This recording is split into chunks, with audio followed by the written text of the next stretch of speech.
Hello everyone, welcome to Daily Current Affair MCQ. Today is 4th December 2024.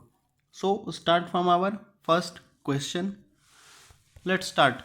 Our first question is consider the following sector of Indian economy.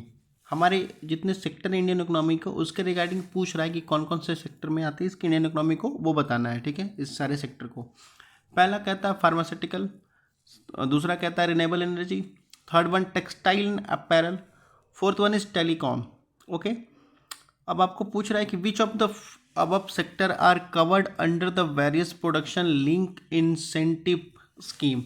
अभी हाल ही में linked incentive scheme आई थी, तो उसमें से कह सकते हैं ये सारे जो सेक्टर हैं उससे कौन कौन ये सेक्टर कवर करते हैं वो आपको बताना है। So tell me the answer. So the correct option is D.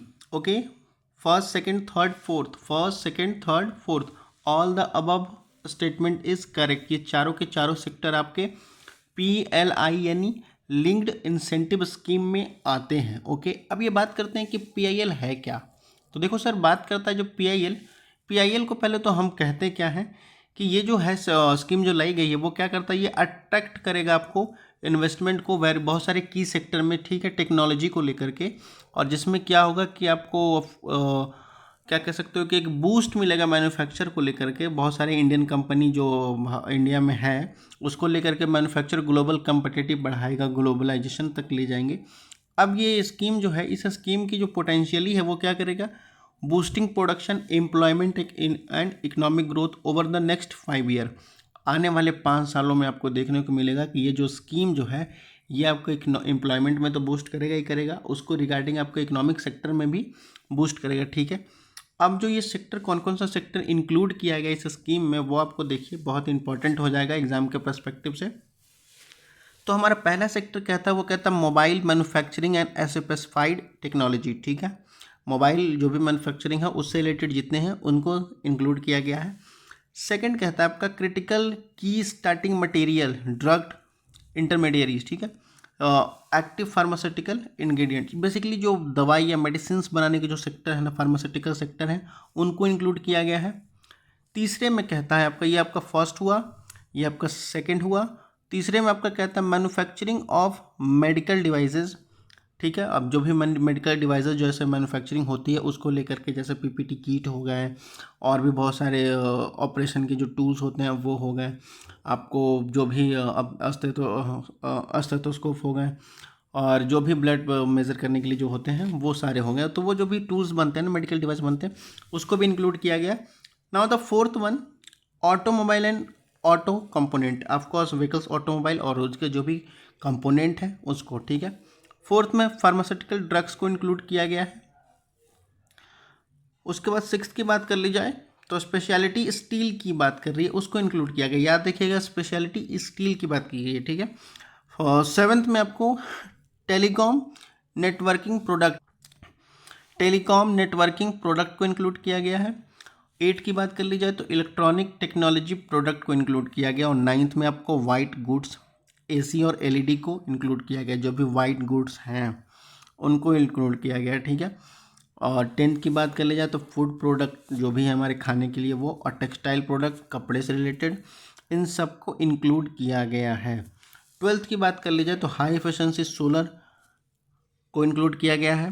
Third आप 13 में बात कर ली जाए तो एडवांस केमिस्ट्री सेल जो होती है ACC बैटरी, उसको इंक्लूड किया गया है। और फोर्थ में आपका ड्रोन और ड्रोन कंपोनेंट को इंक्लूड किया गया है। ठीक है, यानी ओवरऑल बात कर ली जाए तो आपका 14th ऐसे सेक्टर हैं जिसको इसमें PLI में इंक्लूड किया गया है। ठीक है, अब उसके रिगार्डिंग देखो हमारा आंसर क्या था, हमारा आंसर तो D था। ठीक है, आप देख लीजिए PLI जो का प्रोडक्शन लिंक्ड इंसेंटिव स्कीम है उसमें कौन कौन से 14 टोटल सेक्टर आते हैं। ठीक है, ये आपका पूरा रहा, आप यहाँ से नोट कर सकते हो। ठीक है, इसको आपको टेलीग्राम पे लिंक भेज दिया गया है, आप वहाँ से इस PDF को डाउनलोड कर लेना। Okay, now move to the next question. So the second question is which article of the constitution of India safeguard the one's right to die with dignity.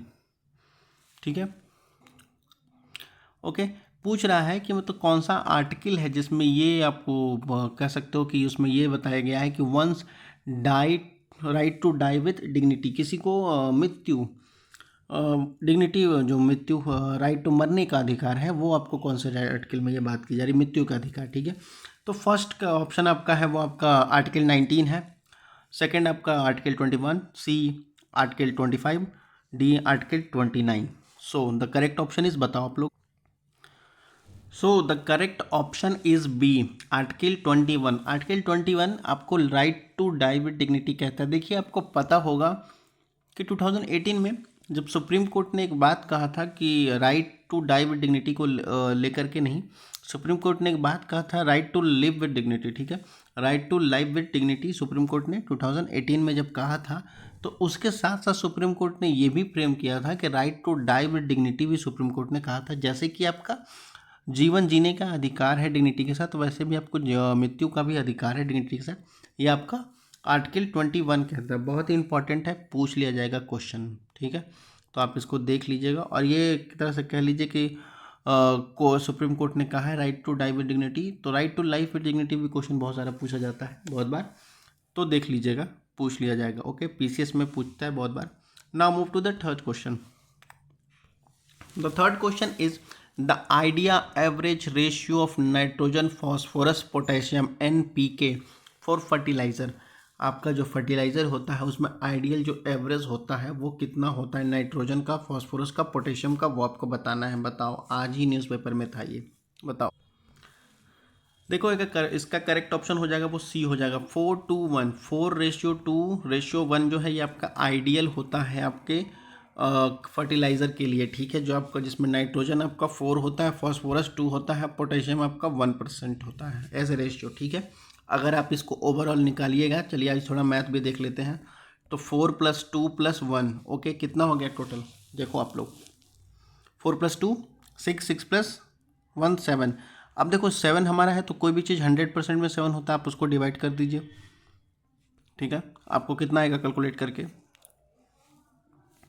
आ गया 1 का 1, और क्या हो जाएगा आपका 3 आ गया, 304, ठीक है। 4 पॉइंट समथिंग आएगा, यानी आप देख लीजिए कि 4 पॉइंट समथिंग है, उसके 4 पॉइंट को आप अगर 14 पॉइंट समथिंग है, 14 पॉइंट को आप अगर 4 से मल्टीप्लाई करोगे तो आपका कितना, देखो 14 4 जो आपका हो जाएगा वो हो जाएगा आपका 56, ओके। तो नाइट्रोजन 56% एक मान लीजिए, अप्रॉक्स में मान लिया जाए। और आपको फास्फोरस की बात कर ली जाए तो आपका 42 या 28% वो हो जाएगा। और आपका 14% हमारा बचेगा जो आपका पोटेशियम हो जाएगा। तो ये आपका ओवरऑल रेशियो होगा, ओवरऑल परसेंटेज होगा, ठीक है। और ये आपका रेशियो था, ठीक है। Now move to the next question. देखो जो हमारा नेक्स्ट क्वेश्चन कह रहा है, this is the last question, okay. बात करें कंसीडर द फॉलोइंग स्टेटमेंट, इन सारे स्टेटमेंट में जो करेक्ट है वो आपको बताना है, ठीक है। फर्स्ट स्टेटमेंट कहता है 0 hour refers to the a time before the commencement of day to day activity of the house. ये पार्लियामेंट के रिगार्डिंग है कि 0 आवर क्या होता है, ठीक है।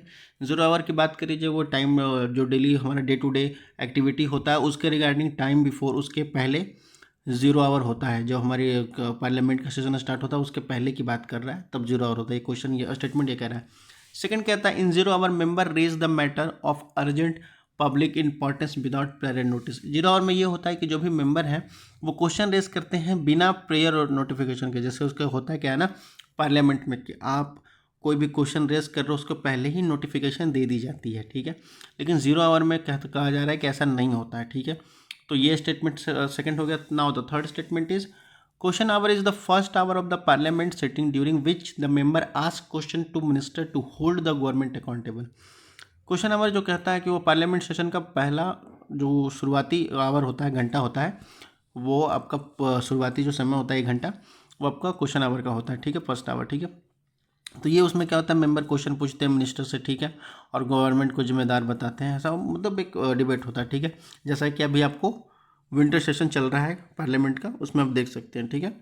तो पूछ रहा है इसके रिगार्डिंग कौन सा स्टेटमेंट करेक्ट है वो आपको बताना है। Okay, so the correct option is B only 2, ठीक है। Statement second and statement third are the correct. Statement first गलत होगा क्योंकि ये जो 0 आवर बात कर रहा है ना कि before the commencement of day to day life, ये नहीं है। ये आपका ठीक क्वेश्चन आवर के बाद होता है 0 आवर, ठीक है। क्वेश्चन आवर हमारा खत्म हुआ, उसके बाद सीधा 0 आवर हमारा स्टार्ट होता है, जहाँ पर आपको बिना किसी प्रायर नोटिफिकेशन के हम क्वेश्चन पूछ सकते हैं गवर्नमेंट से और किसी भी मिनिस्टर से, ओके। तो ये आपका हो जाएगा करेक्ट ऑप्शन आपका ओनली 2, ओके। सेकेंड और थर्ड, ठीक है, फर्स्ट आपका गलत हो जाएगा। Okay, so now that's all for the today session. Okay, कोई कमेंट या कोई क्वेरी हो तो कमेंट सेक्शन में आप लोग पूछ सकते हैं, बाकी पढ़ते लिखते रहिए। धन्यवाद। और बीपीएससी का एग्ज़ाम देखिए क्या होता है, अभी तो नॉर्मलाइजेशन के प्रोसेस पे है, फिर भी आप लोग प्रिपरेशन करते रहिए। Okay, thank you. Hello, good afternoon. Welcome to Daily Current Affair MCQ. Today is 18th December 2024. Let's start from our first question. So the first question is, which of the following statement are correct in the respect of नमस्ते programme. देखो recently नमस्ते programme launch किया गया है government के द्वारा, तो इसमें पूछ रहा है कि इसमें से कौन सा स्टेटमेंट है जो आपका नमस्ते प्रोग्राम से रिलेटेड है। So the first statement is, under नमस्ते sanitation worker are trained and provided the employment in mechanism sanitation work। यानी इस प्रोग्राम के अंदर जो नमस्ते प्रोग्राम है उसके अंदर बात करता है जो सैनिटेशन वर्कर हैं, जो साफ़ सफाई करने वाले वर्कर हैं, उनको ट्रेंड किया जाएगा और प्रोवाइड की जाएगी एम्प्लॉयमेंट, उनको रोजगार दिया जाएगा। ठीक है। सेकंड स्टेटमेंट कहता है, manual scavenger sanitation worker are the primary beneficiary of the Namaste program. Namaste program के जो लाभार्थी रहेंगे वो मैनुअल स्कैवेंजर होंगे। मैनुअल स्कैवेंजर उसको कहते हैं जो कहते हैं कि जो ह्यूमन वेस्ट, जो किसी का मल ढोने का काम करते हैं, उनको कहते हैं। ठीक है। और सैनिटेशन वर्कर उनको कहते हैं जो साफ़ सफाई का काम करते हैं। ठीक है, उनको प्रायोरिटी दी जाएगी इस प्रोग्राम के तहत। थर्ड स्टेटमेंट आपका कहता है, biodegradable waste composting technology practice is the central to the Namaste programme strategy for eliminating the manual scavenging. अब थर्ड स्टेटमेंट कह रहा है कि जो बायोडिग्रेडेबल वेस्ट कंपोस्टिंग टेक्नोलॉजी है वो प्रैक्टिस की जाएगी और उससे ये होगा कि जो मैनुअल स्कैवेंजिंग है वो उसको एलिमिनेट किया जाएगा नमस्ते प्रोग्राम के अंडर। ठीक है, तो बताओ इसमें से कौन सा स्टेटमेंट करेक्ट है, वो आपको बताना है। रिसेंटली बहुत ही फेमस प्रोग्राम लॉन्च किया गया गवर्नमेंट के द्वारा, बहुत ही इंपॉर्टेंट है। ओके, तो बताओ इसमें से कौन सा स्टेटमेंट करेक्ट है, वो आपको बताना है। बताओ। So the correct statement is 1 and second. तो ओके, स्टेटमेंट फर्स्ट और स्टेटमेंट सेकेंड आपका सही है। ठीक है, जिसके रिगार्डिंग आपका कौन सा ऑप्शन करेक्ट हो जाएगा, वो आपका हो जाएगा ए ऑप्शन। ठीक है, तो ए ऑप्शन आपका करेक्ट है, थर्ड ऑप्शन आपका इनकरेक्ट है। ओके, अब देखो बात करते हैं हम नमस्ते प्रोग्राम को लेकर के। तो नमस्ते प्रोग्राम गवर्नमेंट के द्वारा लॉन्च किया गया और बेसिकली इसीलिए लॉन्च किया गया है जो आपका क्लीनिंग सीवर और सेप्टिक टैंक का काम करते हैं। जैसे जो वर्कर लोग होते हैं, अमूमन उनको फोर्थ ग्रेड वर्कर क्या कहा जाता है, लोअर ग्रेड, और वो जो सीवर नाला की सफाई करते हैं और क्लीनिंग सीवर सेप्टिक टैंक की सफाई करते हैं, ठीक है, उनको कहा जाता है। ठीक है, तो उनके लिए प्रोग्राम लाया गया है जिनका नाम रखा गया नमस्ते प्रोग्राम। और ये प्रोग्राम में क्या होगा, मैनुअल स्कैवेंजिंग को रिप्लेस किया जाएगा, हजार्डस प्रैक्टिस को हटाया जाएगा। ठीक है, उसमें मैनुअल स्कैवेंजिंग लाया जाएगा। ठीक है, तो ये आपका फर्स्ट स्टेटमेंट करेक्ट हो जाएगा। अब इन प्रोग्राम में जो आपको प्रायोरिटी दी गई है, सबसे ज़्यादा जो लाभार्थी होंगे सबसे पहले उनको जगह कह सकते हैं उनको प्रायोरिटी दी जाएगी, वो होगा मैनुअल स्कैवेंजर और सैनिटेशन वर्कर। ठीक है, जो मल ढोने का काम करते हैं और जो भी मतलब शौचालय वगैरह साफ़ सफाई का काम करते हैं, सैनिटेशन का काम करते हैं, उनको दिया जाएगा। ठीक है, लेकिन ये बात कर ली जाए कि ये जो प्रोग्राम है वो बायोडिग्रेडेबल वेस्ट कंपोस्टिंग के लिए नहीं है, ये बिल्कुल ही अलग कहानी है। बायोडिग्रेडेबल वेस्ट कंपोस्टिंग ये इन्वायरमेंटली फ्रेंडली प्रैक्टिस है। बायोडिग्रेडेबल वेस्ट कंपोस्टिंग ये नमस्ते प्रोग्राम के तहत नहीं आएगा। नमस्ते प्रोग्राम के तहत जो आएगा वो आपका कहा जाएगा कि mechanism cleaning of sewer and septic tank. एक मैकेनिक बनाया जाएगा, एक कह सकते हैं कि एलिमिनेट किया जाएगा मैनुअल स्कैवेंजिंग को। देखो जैसे अभी इसका बेसिक एग्जांपल देखो, हम देखते हैं अभी हाल ही में कि क्या कहते हो, नाले में जो सफाई करने जाते हैं वो देखो नाले में ना बिना किसी प्रोटेक्शन के नाले के अंदर जाते हैं। ठीक है, और ऑफ कोर्स वहाँ तो एक तो देखिए बहुत ही पॉल्यूटेड वाटर होता है, डर्टी वाटर होता है, गंदा पानी होता है, साथ में उसमें बहुत सारे वेस्ट मटेरियल होते हैं, और जिसके कारण क्या होता है ना टॉक्सिक गैसेस रिलीज़ हो रहे होते हैं। ठीक है, जिसके कारण कई लोगों की डेथ भी हो जाती है, कई सारे एम्प्लॉय की। ठीक है, लेकिन फिर भी वो बिना किसी कीट के जाते हैं। ठीक है, और किसी प्रोटेक्शन के साथ जाते हैं, उसमें वो और अंदर जा कर के साफ़ सफाई करते हैं, बाकायदा ह्यूमन खुद से हाथों से सफाई करते हैं। ठीक है, तो इसके तहत ये आया गया है और इसी को ये एलिमिनेट करेगा मैनुअल स्कैवेंजिंग को, और एक मैकेनाइज वे में क्लीनिंग और सीवर सेप्टिक टैंक लाया जाएगा। ओके, तो इसका स्टेटमेंट आपका क्या हो जाएगा, आपका करेक्ट स्टेटमेंट जो आपका हो जाएगा वो हो जाएगा आपका फर्स्ट और सेकंड सही हो जाएगा, ऑप्शन ए करेक्ट हो जाएगा, ठीक है। Now move to the next question. So the next question is consider the following with the reference at Mahabodhi, एक सेकेंड, एट महाबोधि टेम्पल, ठीक है। महाबोधि टेम्पल जो कि आपको पता होगा ये बिहार के गया में, बोध गया में है, जहां आपको गौतम बुद्ध को ज्ञान की प्राप्ति हुई थी, ठीक है। तो इसके रिगार्डिंग पूछ रहा है कौन सा स्टेटमेंट करेक्ट है, वो आपको बताना है। So the first statement is Mahabodhi temple is link to the first sermon of Buddha. Buddha का जो पहला sermon था उससे रिलेटेड है क्या Mahabodhi temple. Second statement, it was designed as a UNESCO heritage site 2022। ये यूनेस्को हेरिटेज साइट के अंदर इसको कह सकते हो लाया गया था, इस लिस्ट में शामिल कर दिया गया था इन्हें यूनेस्को हेरिटेज साइट के अंदर 2022 में। Third statement, Kanishka is credit with the, एक second, Kanishka is the credit with the constructing the original structure of Mahabodhi temple. जो महाबोधि टेम्पल का जो ओरिजिनल स्ट्रक्चर है वो कनिष्क के द्वारा बनाया गया था क्या, ये आपको बता रहा है, ठीक है। अब बताइए इसमें से कौन सा स्टेटमेंट करेक्ट है वो आपको बताना है, बताओ। So the correct option is A, only A, केवल एक ही स्टेटमेंट सही है, वो आपका स्टेटमेंट क्या है, सेकंड स्टेटमेंट सही है, ओके। फर्स्ट और थर्ड स्टेटमेंट आपका गलत है, ठीक है। कैसे गलत है, देखो बात करता हूँ महाबोधि टेम्पल जो कि गौतम बुद्ध के फर्स्ट sermon से नहीं लिंक्ड है, वो आपका उनको वहाँ इनलाइटमेंट हुई थी उसी जगह पर जहाँ पर महाबोधि टेम्पल बनाई गई, यानी जहाँ उनको ज्ञान की प्राप्ति हुई थी वहीं पर महाबोधि टेम्पल बनाया गया, ठीक है, जो कि बोध गया में है, ठीक है। और जो फर्स्ट sermon की बात कर ली जाए तो फर्स्ट sermon महाबोधि टेम्पल के पास नहीं हुई थी, पहली बार उपदेश उन्होंने सारनाथ में दिया था जी के, सारनाथ जो कि यूपी में है, ओके। तो ये आपका स्टेटमेंट गलत हो जाएगा फर्स्ट।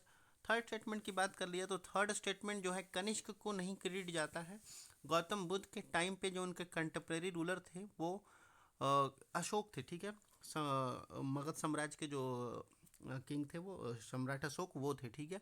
तो उनको क्रेडिट जाता है ओरिजिनल कह सकते हैं महाबोधि टेम्पल को बनाने में, ठीक है। कनिष्क और गौतम बुद्ध एक दूसरे के कंटेम्प्रेरी थे, नहीं समकालीन थे, okay.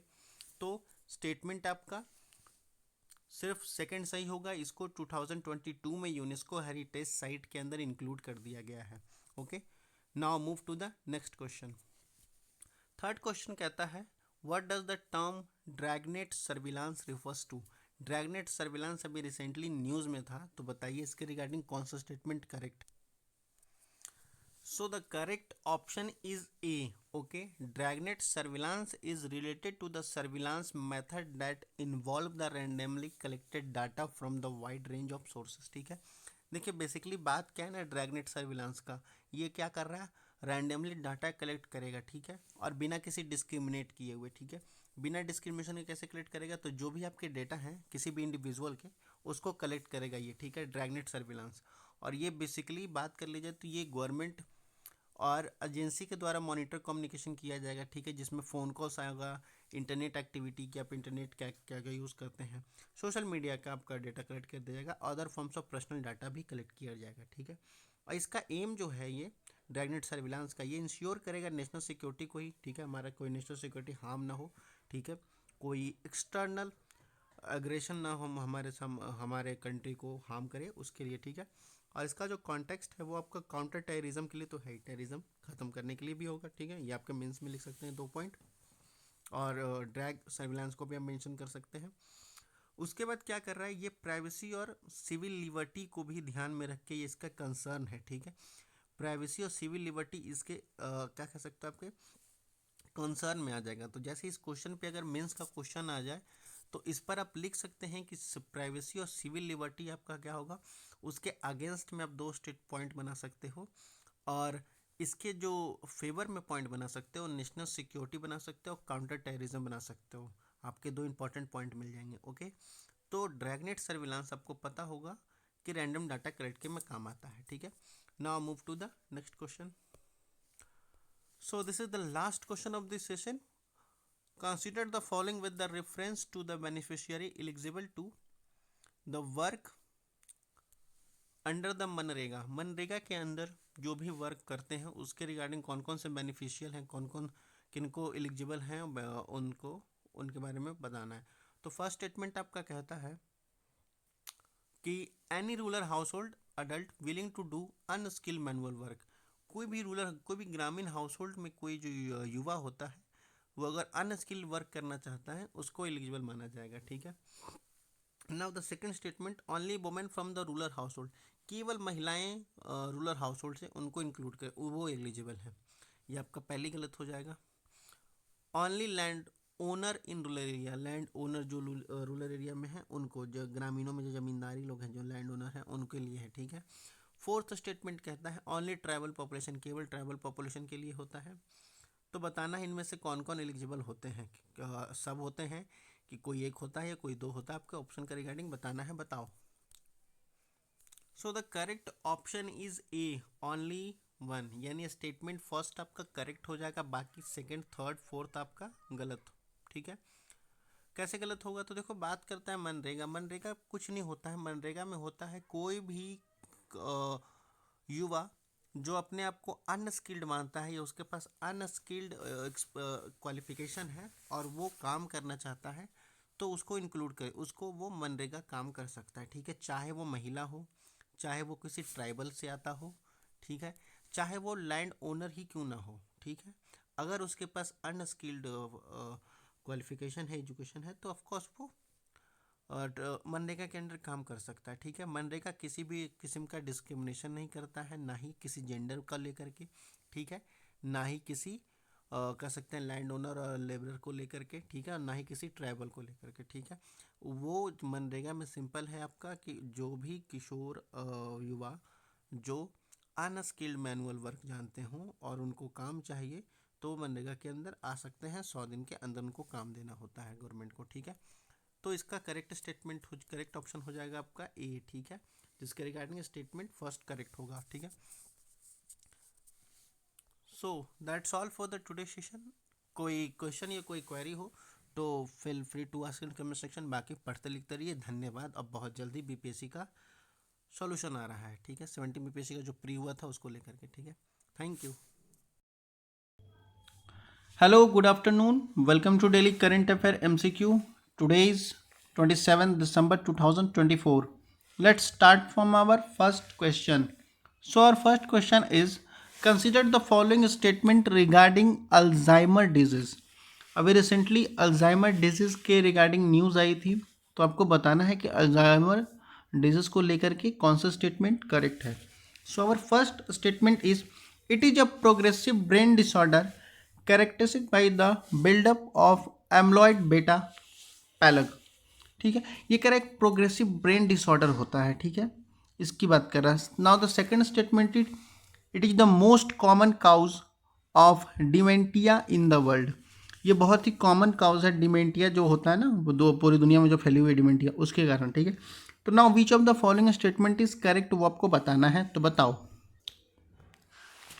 So the correct option is C. Both one and second statement is correct. Both the statement is correct. Okay. Now move to the next question. Okay. अगर आपको इसकी PDF चाहिए तो टेलीग्राम पे जाइए, वहाँ आपको मिल जाएगा, टेलीग्राम का लिंक आपको डिस्क्रिप्शन में मिलेगा। Okay. Now the second question is, drug tirzepatide जो अभी रिसेंटली न्यूज़ में है, ड्रग ट्रिजेपेटाइट, उसके रिगार्डिंग किसके काम आता है ये ट्रिजेपेटाइट, वो आपको बताना है। तो फर्स्ट ऑप्शन कहता है आपको डायबिटीज़ टाइप 2 में आता है, वेट लॉस में आता है, थर्ड कहता है ऑब्स्ट्रक्टिव स्लीप अपनिया में आता है, ठीक है। तो किस में आता है वो आपको बताना है, तो बताओ। So the correct option is D. Okay, first second third तीनों के काम आता है ये drugs. Okay, now move to the next question. So the next question is, consider the following statement regarding immunotherapy, immunotherapy के रिगार्डिंग कौन सा statement correct है वो आपको बताना है। तो देखते हैं हम अपना स्टेटमेंट क्या कहता है। तो फर्स्ट स्टेटमेंट है, immunotherapy teaches the body immuno system to recognise and attack the cancer cell, ठीक है।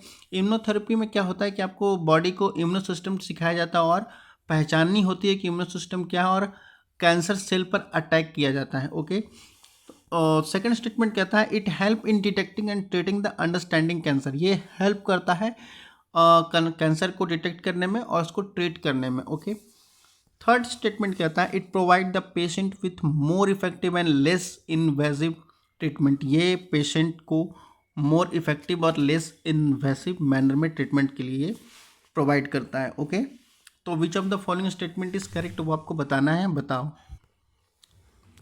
So the correct statement is option C, all three, या first second third, all the third statement are correct. Okay, now move to the next question. This is the last question of this session.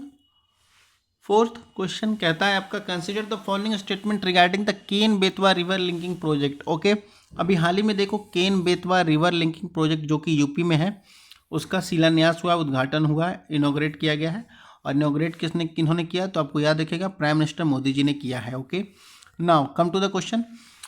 First statement कहता है it invest transfer water from the Ken Betwa to Betwa river. ठीक है, ये जो project बनाया गया इसमें ये बात कही जा रही है कि ये जो ट्रांसफर वाटर का ट्रांसफर होगा Ken river to Betwa river. Okay, second statement कहता है ये इन्वॉल्व करता है दाऊदन डैम जो है बेतवा रिवर के पास, उसमें एक्सेस वाटर स्टोर के लिए। ठीक है, ये इन्वॉल्व है। ठीक है, जो आपका बेतवा के पास एक डैम बनाया गया दौंद डैम, उसमें ये स्टोर करने के लिए। ठीक है, तो which of the following statement is correct, कौन सा स्टेटमेंट करेक्ट है वो आपको बताना है, तो बताओ। So the correct option is A only. ठीक है, statement first is correct, statement second is wrong. Okay, तो that's all for the today session. अगर कोई कमेंट या कोई क्वेरी हो तो feel free to ask in comment section. बाकी पढ़ते लिखते रहिए, धन्यवाद, thank you. Hello, good afternoon. Welcome to Daily Current Affair MCQ. Today is 28th December 2024. Let's start from our first question. So our first question is, consider the following statement, current account deficit. Current account deficit से related कौन सा statement correct है वो आपको बताना है। Okay. So our first statement is, it indicate that the country is importing good and services than it's exporting. ठीक है, करेंट अकाउंट डेफिसिट का ये फर्स्ट स्टेटमेंट क्या कहता है कि ये जो कंट्री इंपोर्ट करता है मोर गुड्स, उससे ज़्यादा क्या कर रहा है, सर्विसेज कर रहा है एक्सपोर्ट करने का। Okay, now the second statement is, a persistent current account deficit can lead to the depreciation of country currency. एक परसिस्टेंट अकाउंट डेफिसिट जो है वो लीड करता है डिप्रिसिएशन ऑफ कंट्री करेंसी, किसी कंट्री के करेंसी के डिप्रिसिएशन को लेकर के। ठीक है, तो which of the following statement is correct वो आपको बताना है, बताओ। So the correct answer is C, both 1 and 2। Statement first and second both are correct. Okay, now move to the next question. So our next question is, the city of Homs was recently in news because of sectarian violence it is located in। our first option is A, Syria, second Israel, C, Iran, D, Afghanistan. Okay, कह रहा city of Holmes जो कि recently news में था सेक्रेटेरियन violence को लेकर के, ये कहाँ है, सीरिया में है आपका, या इसराइल में है, या ईरान में है, या अफगानिस्तान में है। ओके, तो which of the following option is correct आपको बताना है, बताओ। So the correct answer is a, ये आपका सीरिया में है। ठीक है, जो अभी हाल ही में आपको रिसेंटली ये न्यूज़ देखने को मिला था सेक्रेटेरियन वायलेंस को, वो आपका कहाँ है, सीरिया में है। ठीक है, अब सीरियन सिटी की बात कर ले जाए तो अभी देखो, अभी हाल ही में देखने को मिला था जो सीरियन सिटी है, सिटी ऑफ होम्स, वो वहाँ पर एक सेक्रेटेरियन वायलेंस देखने को मिला है। ठीक है, जो कि कह सकते हैं कि गवर्नमेंट के अगेंस्ट में था। ठीक है, now move to the next question. So the third question is, consider the following statement, which of the following statement is correct. Okay, तो आपको बता रहा है कि इसमें से कौन सा स्टेटमेंट करेक्ट है वो आपको बताना है। So our first statement is, the household consumption expenditure is released by the ministry of statics and program implementation. ठीक है, जो household consumption expenditure survey जो हुआ था वो किसके द्वारा रिलीज किया गया, तो ministry of statics and program implementation के द्वारा। Okay, now the second statement is, the urban rural gap in monthly per capita consumption expenditure has declined since 2011 to 2012। Okay, तो ये कह रहा है कि जो अर्बन रूरल गैप है monthly per capita consumption expenditure को लेकर के, उसमें ये देखने को मिला है कि 2011 से 2012 जो कहा उसमें वहाँ तब से गैप देखने को मिला है। ओके, तो which of the following statement is correct. So the correct statement is C. Okay, option C is correct. Both 1 and 2 option are correct. Okay, now move to the next question. So this is the last question of this session. Consider the following statement regarding Siang River. Siang River अब recently news में था India और China को लेकर के. Okay, तो ये आपको पूछ रहा है कि सियांग रिवर में से कौन सा स्टेटमेंट करेक्ट है वो आपको बताना है. सो और first statement is it is a transboundary river that flow from China and India. ये ट्रांसबाउंड्री रिवर है जो फ्लो करता है चाइना से लेकर के इंडिया तक. ठीक है. Second statement it originate in Mansarovar lake region near mount Kailash. ये माउंट कैलाश के पास जो मानसरोवर लेक है, झील है, उसके पास से ये ओरिजिनेट होता है. ये कहता है आपका second statement. Third statement it is a left bank tributary of Brahmaputra river. ये ब्रह्मपुत्र रिवर का लेफ्ट बैंक ट्रिब्यूटरी है. ओके, तो which of the following statement is correct वो आपको बताना है. बताओ. So the correct option is B, only 2. First and second statement is correct, third one is wrong. Okay, so तो उसके रिगार्डिंग आपका ऑप्शन हो जाएगा B. Okay, that's all for the today session. अगर कोई कमेंट या कोई क्वेरी हो तो feel free to ask in comment section. अगर इसका पीडीएफ चाहिए तो प्लीज़ टेलीग्राम पे जाइए, वहाँ आपको इसका पीडीएफ मिल जाएगा और टेलीग्राम का लिंक आपको चैनल के डिस्क्रिप्शन या चैनल के अबाउट में मिल जाएगा. ओके, बाकी पढ़ते लिखते रहिए. धन्यवाद. Hello everyone, welcome to Daily Current Affair MCQ. Today is 30 December 2024. Let's start from our first question. So our first question is, which of the following statement are correct in the respect of Simlipal Tiger Reserve? देखो recently क्या हुआ था कि ना Similipal tiger reserve भी news में है, बिल्कुल ही न्यूज़ में, बहुत ही इंपॉर्टेंट क्वेश्चन ही हो जाता है. तो आपको पूछना है इसमें से कौन सा स्टेटमेंट करेक्ट है सिमलीपाल टाइगर रिजर्व को लेकर के. सो और first statement is Similipal tiger reserve is located in Mayurbhanj district in Madhya Pradesh. Okay, Madhya Pradesh के मयूरभंज डिस्ट्रिक्ट में सिमलीपाल टाइगर रिजर्व है. Now the second statement is Subarnarekha river flow through the Similipal tiger reserve. Similipal tiger reserve के पास से Subarnarekha, sorry for the pronunciation, Subarnarekha एक नदी है जो वहाँ से बहती है. थर्ड कहता है Similipal tiger reserve is the part of the eastern ghat. Similipal tiger reserve है जो ईस्टर्न घाट का पार्ट है. ये आपका थर्ड स्टेटमेंट कहता है. तो बताओ इनमें से कौन सा स्टेटमेंट सही है वो आपको बताना है. तो answer it. So the correct option is B. Okay, 2 and 3rd statement is correct. Okay, first statement is wrong because the Similipal tiger reserve is located in Mayurbhanj district but not in Madhya Pradesh, it is in Orissa. Similipal tiger reserve जो है वो आपका मयूरभंज जिले में तो है, लेकिन मयूरभंज जिला आपका उड़ीसा राज्य में पड़ता है, इसलिए सिमलीपाल टाइगर रिजर्व उड़ीसा में है, ना कि मध्य प्रदेश में. ओके, बाकी सेकंड स्टेटमेंट सही है, वहाँ से सुपनका रिवर बहती है और उड़ीसा हमारा ईस्टर्न पार्ट में पड़ता है. Okay, now move to the next question. So the next question is consider the following with reference to the state public service commission in India. ठीक है, state public service commission in India को लेकर के कौन सा statement not correct है वो आपको बताना है. ठीक है, अभी रिसेंटली ये न्यूज़ में था क्योंकि देखिए आपको बिहार के बीपीएससी में बहुत सारा प्रोटेस्ट हो रहा है री एग्ज़ाम को लेकर के और एमपी में भी हो रहा है. ठीक है, तो इसलिए स्टेट पब्लिक सर्विस कमीशन बहुत ही इंपॉर्टेंट हो जाता है. तो आपका फर्स्ट स्टेटमेंट कहता है the report of commission is submitted to the chief minister of the state. जो भी रिपोर्ट कमीशन रिपोर्ट जो सबमिट करती है वो चीफ मिनिस्टर को सबमिट करती है, आपका पहला स्टेटमेंट कहता है. Second statement the tenure of the chairman of the commission is 4 year or until the age of 60 whichever is earlier. जो टेन्योर होती है, जो वहाँ के अध्यक्ष होते हैं स्टेट पब्लिक सर्विस कमीशन की, उनकी जो कार्यकाल होती है वो आपका 4 साल तक होता है या 60 साल की उम्र तक होता है, दोनों में से जो पहले आ जाए. Okay, now the third statement is the recommendation made by the commission are binding on the state government. और जो भी रिकमेंडेशन होती है कमीशन के द्वारा वो स्टेट गवर्नमेंट के द्वारा बाइंडिंग होती है. ठीक है, ये स्टेट गवर्नमेंट को मानना ही मानना है, ऐसा है. ठीक है, तो कौन सा स्टेटमेंट करेक्ट है वो आपको बताना है. तो बताओ, तो जो कि आपको बताना होगा नॉट करेक्ट है. ठीक है, उसके बाद कौन सा नॉट करेक्ट है आपको बताना है. बताओ. So the correct answer is C. Okay, all three statement are incorrect.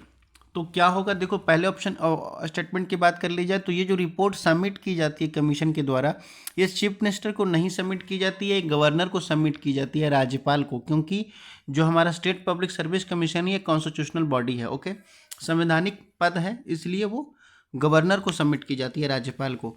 Second statement में जो आपका कह रहा है कि ये जो आपका 60 ईयर 4 ईयर है, नहीं, ये 6 ईयर का टेन्योर होता है। ठीक है, याद रखिएगा, स्टेट पब्लिक सर्विस कमीशन को 6 ईयर का टेन्योर होता है, और एज के अनुसार जाएं तो हम 62 ईयर का टेन्योर होता है। ठीक है, दोनों में से जो पहले आ जाए, या तो 6 साल का कार्यकाल वो पूरा कर लें, या तो 62 साल की उम्र तक वो रह सकते हैं। ओके, अब थर्ड स्टेटमेंट रॉन्ग है। थर्ड स्टेटमेंट भी रॉन्ग कैसे है कि ये जो बाइंडिंग कह रहा है ना, ये बाइंडिंग नहीं होता है, नॉट बाइंडिंग होता है।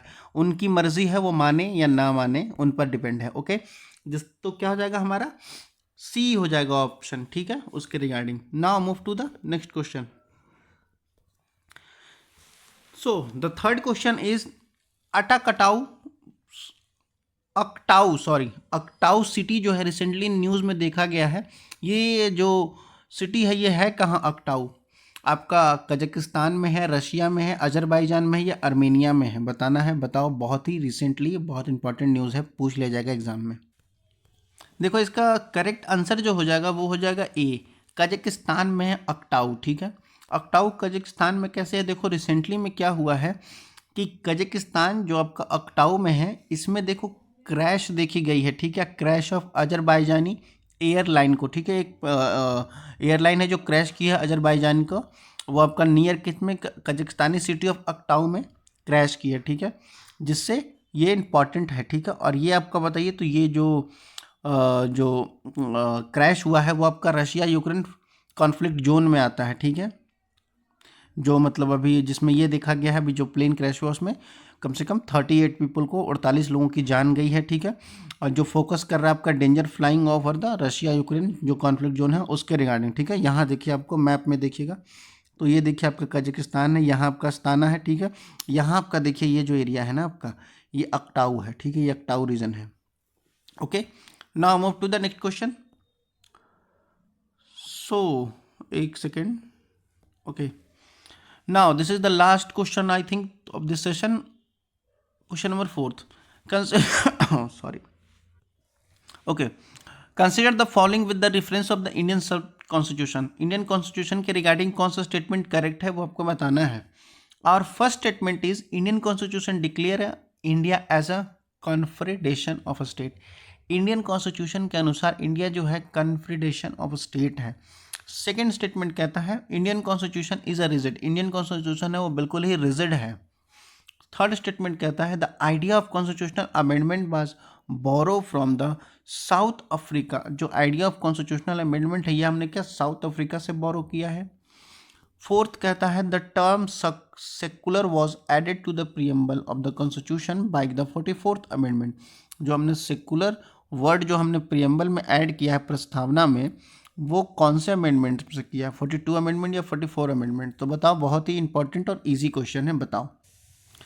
So the correct option is A only, केवल एक ही स्टेटमेंट सही है, वो आपका थर्ड स्टेटमेंट सही है। ठीक है, जो ने हमने कॉन्स्टिट्यूशनल अमेंडमेंट हमने साउथ अफ्रीका से बोरो किया है। ओके, ये आपका कॉन्फेडरेशन ऑफ स्टेट नहीं होगा, फेडरेशन होगा। ठीक है, रिजिड नहीं है हमारा कॉन्स्टिट्यूशन। और बात कर ले फोर्थ स्टेटमेंट की, तो ये जो सेकुलर वर्ड ऐड किया गया 44 अमेंडमेंट में नहीं ऐड किया गया, बहुत ही फेमस है, 42 अमेंडमेंट में हमारा ऐड किया गया। ओके, जिसके रिगार्डिंग आपका करेक्ट ऑप्शन क्या हो जाएगा, 1 हो जाएगा। थर्ड स्टेटमेंट ही केवल करेक्ट है। Now move to the next question. Question number 5th, consider the following statement. इसमें देखिए, इसमें भी कुछ 2 स्टेटमेंट दिए गए हैं राज्यसभा को लेकर के, पार्लियामेंट को, तो उसमें से कौन सा करेक्ट है वो आपको बताना है। So our first statement is 150 from the Lok Sabha or 75 from the Rajya Sabha required to sign a motion to initiate the impeachment proceeding against the judge in India. जज के अगेंस्ट जो impeachment process होता है, महाभियोग जो लाते हैं, वो आपका कह रहा है कि जो लोकसभा में से है 150 और राज्यसभा में से 75 रिक्वायरमेंट होती है मोशन की इनिशिएट इम्पीचमेंट करने के लिए। ठीक है, सेकेंड स्टेटमेंट कहता है ओनली 4 जजेस so far has been found guilty for their misbehaviour under the impeachment proceeding. अब तक केवल बात कर ली जाए भारत में तो केवल 4 जजों के साथ मिसबिहेवियर इम्पीचमेंट प्रोसीडिंग हुआ, महाभियोग की प्रस्तावना लाई गई है। तो इसमें से बताना है कौन सा स्टेटमेंट करेक्ट है, वो आपको बता। So the correct option is D, neither one nor two. दोनों के दोनों स्टेटमेंट गलत हैं। कैसे गलत है? तो देखो, ये जो 150 कह रहा है लोकसभा के लिए, 150 नहीं होता, 100 लोकसभा के लिए रिक्वायरमेंट होती है, और राज्यसभा के लिए 75 नहीं 50 होती है रिक्वायरमेंट, ठीक है, तभी इनिशिएट किया जाएगा। ओके, और अब तक बात कर ली जाए कि 4 जजेस के साथ नहीं हुआ, केवल 2 जजेस के साथ इम्पीचमेंट लाई गई है, ठीक है, जिसके बाद क्या होगा, हमारा ऑप्शन डी हो जाएगा correct. Okay, that's all for the today session. अगर इसका पीडीएफ चाहिए तो आपको टेलीग्राम पे प्रोवाइड कर दिया गया है। टेलीग्राम का लिंक आपको चैनल के अबाउट में मिल जाएगा, नहीं तो डिस्क्रिप्शन में तो मिलेगा ही मिलेगा, ठीक है, वहाँ जाके ज्वाइन कीजिए और पीडीएफ मिल जाएगी, ठीक है। बाकी पढ़ते लिखते रहिए। धन्यवाद। कोई कमेंट या कोई क्वेरी हो तो पूछ लीजिएगा। धन्यवाद।